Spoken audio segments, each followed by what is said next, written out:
Welcome to Plan9Crunch Read of the Week. I'm Doug Gibson, and this is the films of Bela Lugosi by Richard Bojarski. And he unfortunately has passed away, but he wrote this book, which is fantastic. If you were a monster kid in the 80s, you bought and read this book, 70s, 80s. He also did the films of Boris Karloff, which all I have is like an old library edition, so I don't have a cool cover for you. But these were indispensable reads. And we do reads every week. We've read many, many, many novels. And I want to read a little bit from Bojarski's books here. The first one we're going to do is with Bela Lugosi, and we'll do Boris Karloff at another time, all right? So, we're going to go to Dracula. And here's a review from the New York Daily News of Dracula that Bojarski compiled. It'll chill you and fill you full of fears. You'll find it creepy and cruel and crazed. It is superbly photographed and presented to audiences at the capable movie direction of Todd Browning. Of so many mysteries that he knows every trick of the type. Dracula isn't mysterious. It is just plain, spooky, and bloodthirsty. Bela Lugosi's performance as Count Dracula is a repetition of his stage role. He's simply grand. And Dwight Frye's madman portrayals enough to scare the kiddies. Brr, we enjoyed it. Now, I want to go through the notes because Bojarski compiled notes.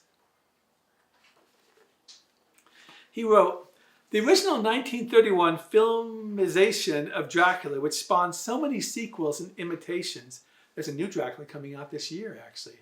Boy, they've had probably 100.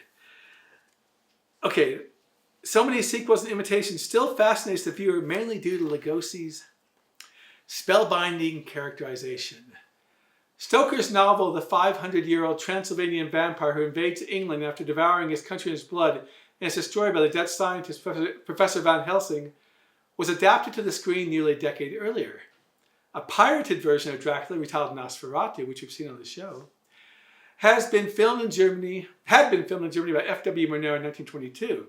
Stoker's widow sued and won a judgment, but collected nothing because the German company went bankrupt.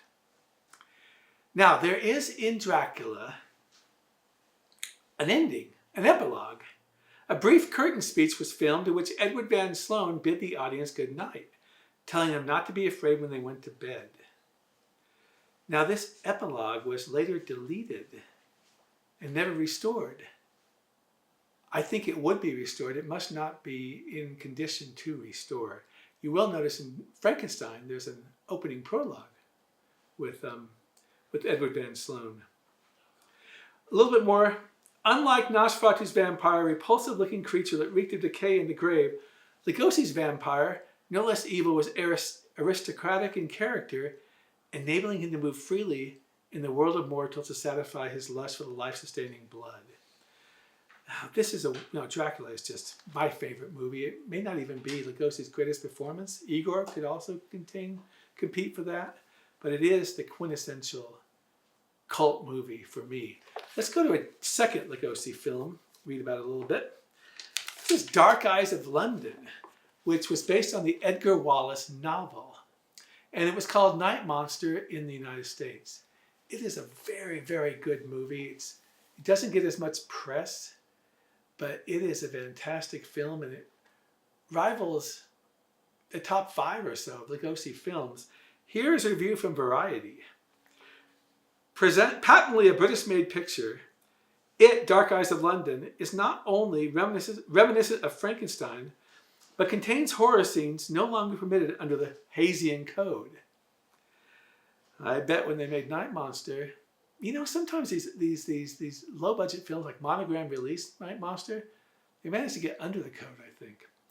But going back to the review by Variety, asset is the presence of Bela Lugosi in a more villainous characterization that he's been in for some time. The good taste of using a home for indigent blind in the murderous medico schemes may be questioned. But without it, the monster who does the killings would not be plausible. Now, there is a monster who is sort of a sympathetic character. He's a blind Neanderthal type man in the movie. In the book, he's actually more sinister. Okay, despite flaws, director Summers that was Walter Summers, has done surprisingly well to hold suspense. Lugosi acts with more relish than usual on the screen. And the deformed blind man, the monster, Wilfred Walter, they called him a realistic deformed blind man. Let's look a little bit, see if there's anything more we can say about this. In Dark Eyes of London, Bojarski writes, Lugosi took on his most solid role since Son of Frankenstein. His characterization of Orloff was not sympathetic. Orloff brutally drowns his victims to collect their insurance policies.